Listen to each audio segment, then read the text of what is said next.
नमस्कार. पुरंदर न्यूज चॅनलतर्फे आपलं सर्वांचं स्वागत.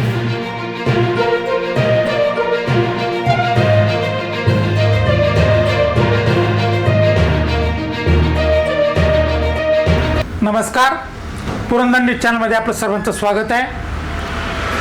पिनू शेठ काकडे यांच्या शिवसेनेत प्रवेशामुळे हरिभाऊ लोळे अडचणीत.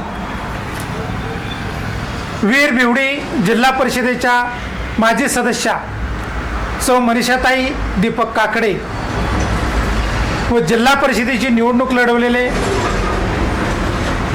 व सध्या यावर्षी भारतीय जनता पक्षाकडून निवडणूक लढवण्यास इच्छुक असणारे तानाजी उर्फ पिनू शेठ काकडे आपल्या असंख्य कार्यकर्त्यांसह आज शिवसेनेत प्रवेश करीत आहेत. वीर येथे संध्याकाळी माजी मंत्री विजय बाप्पू शिवतारे यांच्या हस्ते त्यांचा शिवसेनेत प्रवेश होणार आहे.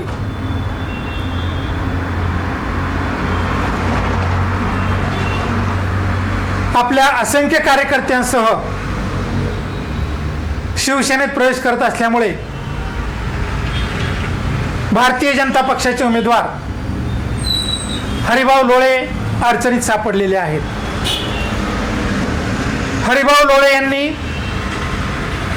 शिवसेना तालुका प्रमुख पदावरून थेट भारतीय जनता पक्षात उडी घेऊन भारतीय जनता पक्षाची जिल्हा परिषदेची उमेदवारी मिळवलेली आहे. पिनू शेठ काकडे यांच्या शिवसेना प्रवेशाने शिवसेनेचे चांगलेच बळ वाढणार असून त्याचा परिणाम आगामी जिल्हा परिषद पंचायत समिती निवडणुकीवर होणार आहे.